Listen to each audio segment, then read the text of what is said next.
ہم لاتے ہیں ٹاک شوز اور انلمیٹڈ انٹرٹینمنٹ صرف یوٹیوب پر۔ اگر آپ نے ابھی تک ہمارا چینل سبسکرائب نہیں کیا تو ابھی سبسکرائب کریں اور بیل آئیکن کو کلک کر کے ہماری لیٹسٹ ویڈیوز کے بارے میں اپڈیٹ جانیں۔ سبسکرائب کیجئے اور ہم آپ کو لیے چلیں گے آپ کی فیورٹ ویڈیو کی طرف۔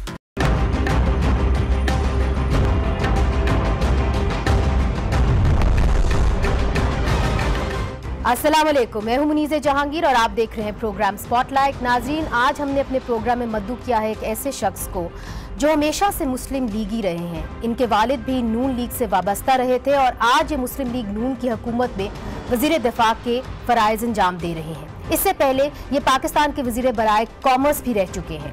بطور وزیر دفاع ان سے ملک کی اندرونی اور بیرونی صورتحال پر بات چیت کرنا نہایت ضروری ہے۔ ہمارے ساتھ ہیں وزیر دفاع جناب خرم دستگیر صاحب، بہت بہت شکریہ ہمیں اپنا وقت دینے کا۔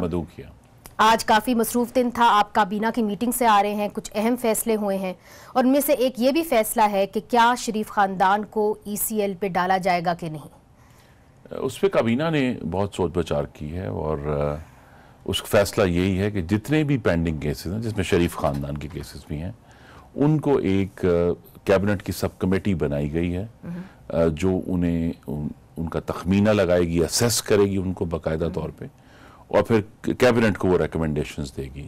جس معیار کے اوپر جو کیسز آئیں گے ان پہ وہ ریکمنڈ کر دیں گے، جو نہیں آئیں گے ان کو وہ ڈکلائن کر دیں گے۔ تو 15 دن کے اندر فیصلہ کابینہ کرے گی کہ اپنے لیڈر کو وہ ای سی ایل پہ ڈالیں گے کہ نہیں ڈالیں گے؟ جی، کابینہ یہ فیصلہ کرے گی، چونکہ جو سپریم کورٹ کا ایک فیصلہ ہے اگست 2016 کا، اس کے تحت جہاں جہاں بھی قوانین میں وفاقی حکومت کا لفظ لکھا ہوا ہے، سپریم کورٹ نے اس کی تشریح یہ کی ہے کہ وہ وفاقی کابینہ ہی وہ فیصلے کرے گی۔ مگر شریف خاندان کا کوئی ایسا پلان ہے ملک سے باہر جانے کا؟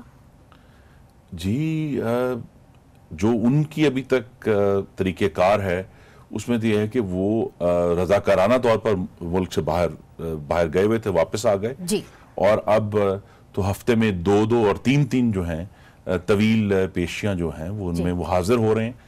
تو ان کے کانڈکٹ سے تو ظاہر نہیں ہوتا کہ کسی بھی طرح وہ عدالتی عمل سے بھاگنا چاہتے ہیں۔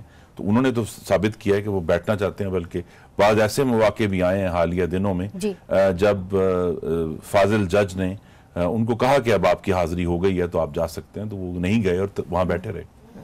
یہ بتائیے کہ میاں نواز شریف صاحب جو ہے وہ نااہل قرار دے دیے گئے ہیں، تو جو اہم فیصلے ہیں پارٹی کے، کیا وہ میاں نواز شریف صاحب کر رہے ہیں، کیا میاں شہباز شریف صاحب کر رہے ہیں؟ دیکھیے، میاں نواز شریف کی ایک تاریخ ہے اور وہ بھی اس فیصلہ سازی میں ان کا ایک کلیدی کردار ہے، اور وہ فیصلے باقاعدہ طور پر تو جو ہمارے اب صدر ہیں منتخب جناب شہباز شریف وہ کریں گے، لیکن اس میں میاں نواز شریف کی رائے کی انتہائی وزن اور اہمیت ہے۔ رائے سے کیا مراد ہے کہ ایک جو بیانیہ ہے ان کی آئیڈیالوجی ہے اور وہ کہتے ہیں بار بار، آپ لوگوں سے بھی مخاطب ہوتے ہیں کہ میرے ساتھ چلو، تو آپ لوگ ان کے ساتھ چلنے کو تیار ہیں؟ ان کی جو ایک آئیڈیالوجی ہے، جو ایک جنگ وہ لڑیں گے اب وہ independence of judiciary, rule of law کے لیے؟ دیکھیے، بیانیہ ان کا اس کو بہت زیادہ آئی تھنک تروڑ مروڑ کر پیش کیا کہ بڑا واضح ہے۔ بیانیہ جو ہمارا ابتدائیہ ہے ان کا، اس میں لکھا ہوا ہے کہ اللہ تعالیٰ کی حاکمیت کے اعلیٰ ترین حاکمیت کے بعد پاکستان میں عوام کے منتخب نمائندے وہ حاکمیت استعمال کریں گے۔ اس میں اور کسی ادارے کا ذکر نہیں ہے، لفظ یہ لکھا ہوا ہے کہ عوام کے منتخب elected representatives of the people۔ تو لہذا یہی بات میاں نواز شریف کر رہے ہیں کہ انہوں نے ان سے زیادہ میرے خیال میں پاکستان کی تاریخ میں کوئی شخص تجربہ کار نہیں ہے۔ میرے خیال میں جو انہوں نے بات کی ہے وہ یہی ہے کہ آئین کو ایک زندہ دستاویز بنائیں اور جو اس میں لکھا ہوا ہے اس کو اپنے عمل میں ظاہر کریں، اور یہ آئین کو زندہ دستاویز کون نہیں آپ کو کرنے ایک تلخ تجربے کے بعد یہ بات جو ہے وہ اس تک پہنچے ہیں۔ نہیں، آپ نے صحیح کہا، ایک تلخ تجربہ ہے، مگر اس کے ساتھ ساتھ ہم نے دیکھا ہے کہ ایک نیا نیریٹو بلڈ ہو رہا ہے۔ میاں نواز شریف صاحب کہتے تھے کہ میں آئیڈیالوجیکل سیاستدان نہیں تھا، اب ہو گیا ہوں، وہ یہ کہتے ہیں۔ تو جب وہ اس طرح کے بیانات دیتے ہیں، یا ان کی بیٹی جو ہے وہ اسٹیبلشمنٹ کے خلاف بیانات دیتی ہیں، آپ ڈیفنس منسٹر ہیں، آپ کہاں کھڑے ہوئے ہیں؟ میں تو دیکھیں دو باتیں ہیں۔ جہاں تک تو افواج پاکستان کا اپنا جو کور فنکشن ہے، جو پاکستان کی سرحدوں کی حفاظت ہے، اور میں چونکہ بطور وزیر دفاع شہداء کے گھر گیا ہوں، اور میری زندگی میں شاید جو چند تکلیف دہ ترین جو تجربے ہیں وہ